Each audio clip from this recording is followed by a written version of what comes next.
वैष्णव जन तो तेने कहिए। प्रिय विद्यार्थी मित्रांनो, नमस्कार. आज 2 ऑक्टोबर भारताचे दोन महान सुपुत्र राष्ट्रपिता महात्मा गांधी व भारताचे दुसरे पंतप्रधान लाल बहादूर शास्त्री यांची आज जयंती. गुजरात राज्यातील ज्या भागात अहिंसा धर्म शिकविणाऱ्या जैन धर्माची पुण्यतीर्थक्षेत्र आहेत, ज्या भागात सोमनाथांचे विश्वविख्यात पवित्र मंदिर आहे, ज्या भागात भगवान श्रीकृष्णांची पवित्र ही द्वारका आहे, त्या काठेवाड सौराष्ट्र भागातील भक्त सुदामदेवच्या सुदामपुरी म्हणजेच आजच्या पोरबंदर येथे 2 ऑक्टोबर 1869 रोजी आज संपूर्ण भारत देश ज्यांना राष्ट्रपिता व विश्व ज्यांना महात्मा म्हणतात अशा मोहनदास करमचंद गांधी म्हणजेच राष्ट्रपिता महात्मा गांधी यांचा जन्म झाला. सत्य व अहिंसेच्या मार्गाने राष्ट्रीय चळवळ चालवून संपूर्ण ब्रिटिश राजवटीला घाबरून सोडणारे महात्मा गांधी हे लहान असताना मात्र काही शूरवीर नव्हते, तर ते फारच भित्रे होते. अगदी अंधाराला, सापाला, भूतांना सुद्धा ते घाबरायचे. शालेय जीवनामध्ये क्रीडा स्पर्धा असो किंवा सहशालेय इतर उपक्रम असो, त्यात सुद्धा कधी ते सहभागी होत नसायचे. बरं, अभ्यासाचा विचार केला तर मॅट्रिकच्या परीक्षेत त्यांना 39% म्हणजे अगदी सामान्य गुण मिळालेले होते. त्यामुळे आज ज्या महात्मा गांधींना आपण ओळखतो त्याची थोडीही चुणूक त्यांच्या बालपणामध्ये दिसून येत नाही. असे असूनही जगात आज सर्वात जास्त पुस्तके ही महात्मा गांधी यांच्यावर लिहिल्या गेलेली आहेत. त्यांचा जन्मदिवस हा संयुक्त राष्ट्र संघटनेने जागतिक शांतता दिन म्हणून पाळायचे ठरवले, तर मृत्यू दिवस हा भारतामध्ये आपण हुतात्मा दिन म्हणून पाळतो. जगातील 500 पेक्षा अधिक विद्यापीठांमध्ये गांधी विचार आज शिकविलेला जात आहे. तर मुलांनो, अंधाराला, सापाला, भूतांना लहान असताना घाबरणारा मोहनदास ते संपूर्ण विश्वामध्ये ज्यांची सत्ता होती अशा इंग्रजांना घाबरविणाऱ्या राष्ट्रपिता महात्मा गांधी पर्यंतचा हा जो त्यांचा प्रवास आहे, हा प्रवास फारच प्रेरणादायी आहे. आणि जेव्हा एखादा व्यक्ती घडत असतो तेव्हा त्यांच्यावर बऱ्याच गोष्टींचा प्रभाव असतो. आज या व्हिडिओमध्ये मोहनदास करमचंद गांधी हे लहान असताना नेमका त्यांच्या मनावर कोणकोणत्या विशेष बाबींचा प्रभाव पडला होता ते आपण या ठिकाणी बघू. मुलांनो, कहाण्यांची पुस्तकं वाचणे सर्वांनाच आवडतात. मोहनदास करमचंद गांधी म्हणजेच महात्मा गांधी हे लहान असताना सुद्धा पुस्तक वाचायचे.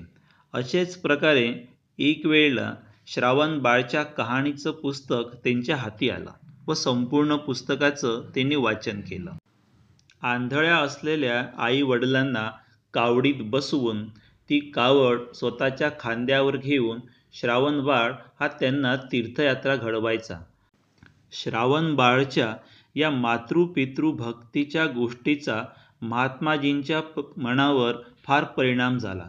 ते सेवाभाव हा एक गुण त्यातून शिकले.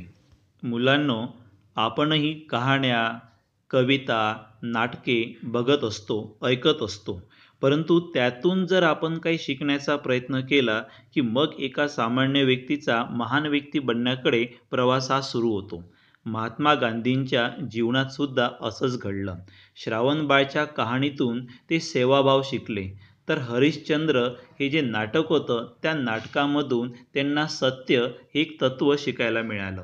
लहान असताना गांधीजी हरिश्चंद्र हे नाटक बघायला गेले होते. ते नाटक नंतर त्यांनी कितीतरी वेळा बघितलं, परंतु तरीही त्यांचं समाधान काही होईना. हरिश्चंद्रांप्रमाणे सर्वांनी सत्यनिष्ठ का बरे होऊ नये असं नेहमी त्यांच्या मनात येत असायचे. सत्याकरिता हरिश्चंद्राला भोगाव्या लागलेल्या यातनांबाबत ते विचार करीत असायचे. मित्रांनो, या नाटकांमधून त्यांना सत्य हे एक तत्त्व शिकायला मिळालं. बालवयात गांधीजींना प्रभावित करणारी आणखी एक गोष्ट ती म्हणजे भक्त प्रल्हादची गोष्ट. ईश्वर हेच सत्य आहे व तेच सर्वश्रेष्ठ आहे असे मानणाऱ्या लहानशा प्रल्हादावर त्यांच्या पित्याने कितीतरी अन्याय केला, छळ केला. तरीही भक्त प्रल्हाद कधीही भक्तीपासून दूर गेले नाही. ते शांत राहिले, अचल राहिले आणि संयम ठेवला. ईश्वर भक्ती, कठीण प्रसंगी शांत राहणे व संयम पाळणे हे महात्मा गांधी भक्त प्रल्हादच्या कहाणीमधून अगदी लहानपणीच शिकले होते. मुलांनो, कहाण्या व नाटक यांच्यातून बघितलेले हरिश्चंद्र, श्रवणबाळ व भक्त प्रल्हाद हे सर्वच महात्मा गांधींना जिवंत असे आदर्श वाटत होते. मुलांनो, आपणही अशाच प्रकारे कुठून तरी आदर्श घेऊन आपण आपलं जीवन घडवलं पाहिजे. महात्मा गांधी हे अतिबुद्धिमान नसतील, परंतु ते व्यवस्थितपणे अभ्यास करीत असायचे. आपल्याला शाळेत असताना कधी शिक्षा होऊ नये, कोणाचे बोलणे बसू नयेत म्हणून ते फार जपत आणि काळजी पण घेत असायचे. स्वाभिमानाला धक्का लागू नये असं नेहमीच त्यांना वाटत असायचं. महात्मा गांधी म्हणत असायचे, मी चुका केल्या, परंतु एकदा पश्चाताप झाल्यावर पुन्हा पुन्हा त्या चुका मात्र कधी केल्या नाहीत. फक्त बोलण्यापेक्षा कृतीवर त्यांचा भर असायचा. कृती हीच महात्मा गांधींची भाषा होती. गांधीजी म्हणायचे की मनोनिग्रह हा फार महत्त्वाचा. आपला प्रत्येकाचा स्वतःच्या मनावर नियंत्रण असणे म्हणजे हेच सर्वात मोठे बंधन होय. महात्मा गांधींनी मांडलेल्या त्यावेळच्या विचारांचे महत्त्व अगदी आजही कायम आहे, कारण गांधी विचार हा फारच परिणामकारक आहे. गांधीजींनी स्थापन केलेल्या आश्रमांची एक नियमावली होती.